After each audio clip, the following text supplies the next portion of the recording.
Thank you so much. It is my absolute pleasure to join you tonight, all the way from Sydney, Australia. I'm regrettably cannot be there with you in person. Good afternoon. Thank you to the organisers for bringing together this important event marking the high-level closure for the National Action Against Childhood Obesity.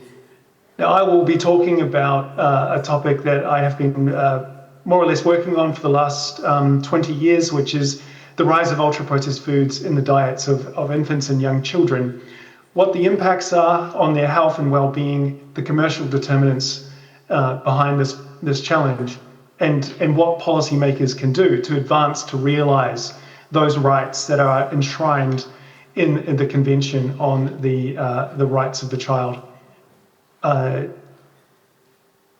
Hopefully you can see my slides. This talk, I will have three objectives. One, what are ultra-processed foods and what are the impacts on the health and well-being of infants and young children?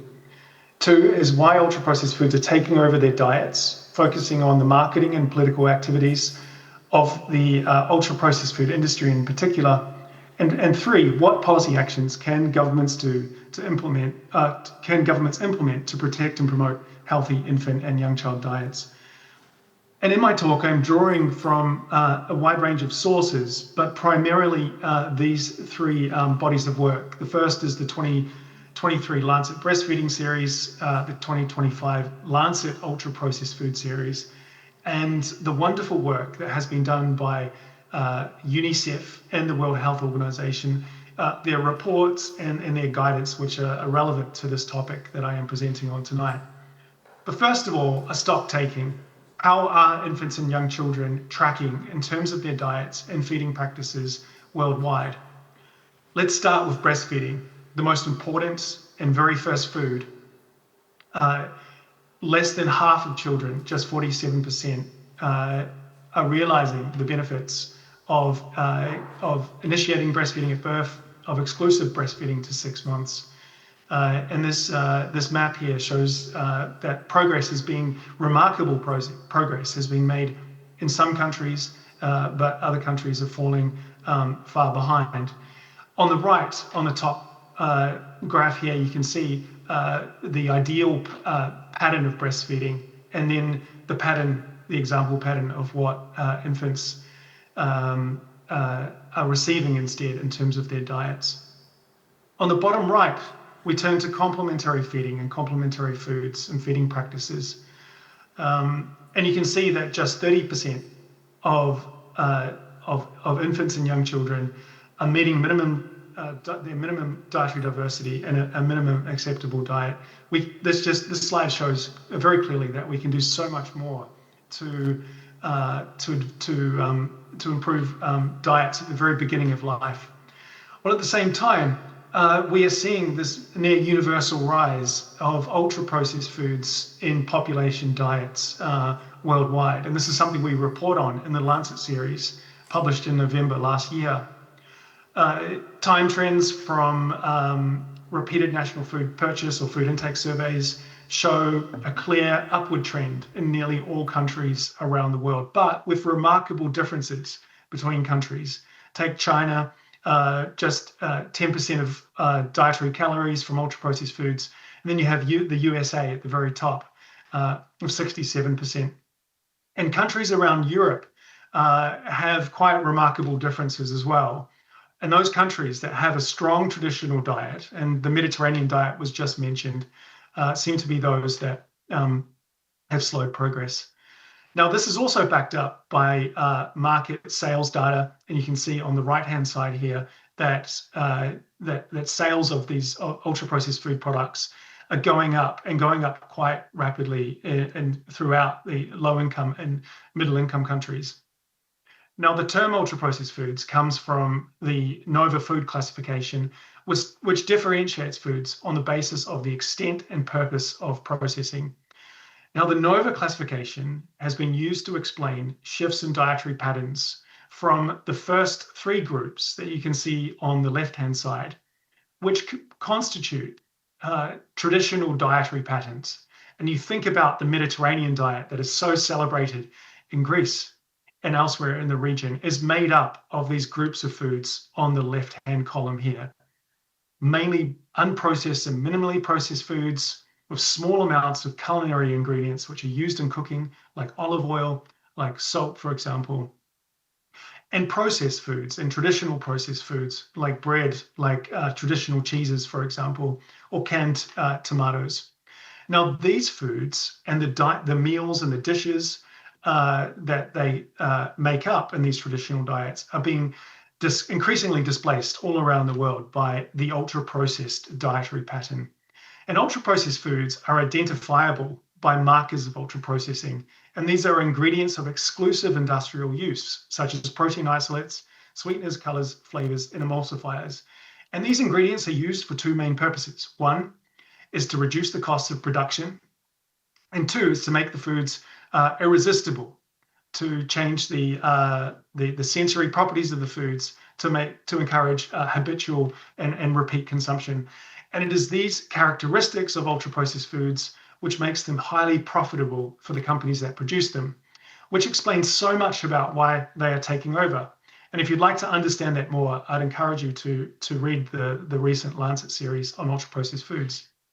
Diets high in ultra-processed foods associate with multiple adverse health outcomes affecting nearly all body organ systems. The strongest evidence we have is for type 2 diabetes and obesity, inflammatory diseases like Crohn's disease. And these harmful associations can be explained by a number of plausible mechanisms. Number one is multiple nutrient imbalances. The more ultra-processed foods in the diet, the more added sugars, the higher the energy, the more saturated fat, and the lower the markers of good diet quality, like protein, like phytochemicals and fiber, for example. Number two is excessive energy intake. These are foods that are designed to be habitually consumed. They're designed to encourage excessive intake, and they are eaten in excess, somewhere between 500 to 800 kilocalories a day on an ultra-processed diet versus a minimally processed diet. And that is coming from randomized control trials. And finally, number three is exposure to xenobiotics. These are contaminants that get into the food from during processing, like acrylamide, for example. They include plasticizers like bisphenol, like phthalates that are leaching into the food from the plastic packaging. And they include additives like colorings and flavorings and non-sugar sweeteners, which good quality evidence is now emerging to show that these ingredients impact on things like the gut microflora and gut-brain satiety signaling, for example. Now, infants and young children are uniquely vulnerable to ultra-processed foods. Unhealthy diets have profound consequences during critical periods of their growth and development. And this includes the habitual formation of taste preferences very early on in life. And finally, infants and young children, and children more broadly, are cognitively vulnerable to marketing with limited capacity to critically evaluate persuasive intent. And these are just some of the reasons why it's so important to pay attention to this to children when it comes to ultra-processed foods. In the State of the Art review that was published by UNICEF in December last year, there was good evidence reported that ultra-processed foods are contributing to poor diet quality and imbalanced nutrient intakes among infants and young children. They are displacing breastfeeding, encouraging overweight and obesity, and contributing to dental erosion and caries. But there's also emerging evidence that these foods, ultra-processed diets, may be contributing to stunting and micronutrient deficiencies, metabolic alterations, and other risk factors, and mental ill health, and potentially lower academic achievement.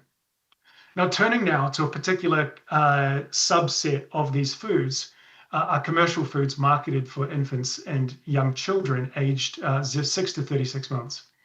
Now, these foods are diverse. They include commercial milk formulas, and all commercial milk formulas are ultra-processed. Now, I'll leave out infant formula here. We do not wish to stigmatize at all the use of infant formula as a necessary food product, but follow-on formulas and growing up with toddler milks are recognized as unnecessary and unhealthy components of infant and young child diets. They are certainly ultra-processed foods that we need to pay attention to. And it also includes commercial complementary foods, of which many are ultra processed. And these are some of the ingredients you can see here on the screen. Now, for further information and guidance here, I would refer you to the WHO guidance that you can see at the bottom of the screen here. To evaluate the composition and whether these products should carry promotional claims, WHO Europe developed the nutrient and promotion profile model. And this stipulates that products must meet composition thresholds. It prohibits free sugars and sweeteners and any marketing of confectionery and sweetened drinks. Now, using this model, there's been some really remarkable evaluations in Southeast Asia, in West Africa, in Malaysia, in Spain, in the United Kingdom, in the United States, and they all universally show more or less that somewhere between 75 and 90% of these foods fail to meet the nutrient composition requirements of this model. And nearly all of them carry inappropriate promotional claims. Turning now to the degree of processing, the composition and texture of these foods, product assessments across Southeast Asia, across Europe and in Brazil, and as well as in other countries, report somewhere between 29% and 79% of these foods as being ultra processed. So there's wide variation, but a large proportion are ultra processed. They're typically sweet and high in sugar, containing fruit purees, powders, and sweet tasting ingredients. They typically, the evaluations from my own country in Australia finds that these the products are typically smooth in texture, developmentally inappropriate in terms of texture. There has been this remarkable rise in the proportion of pouches or as packaging.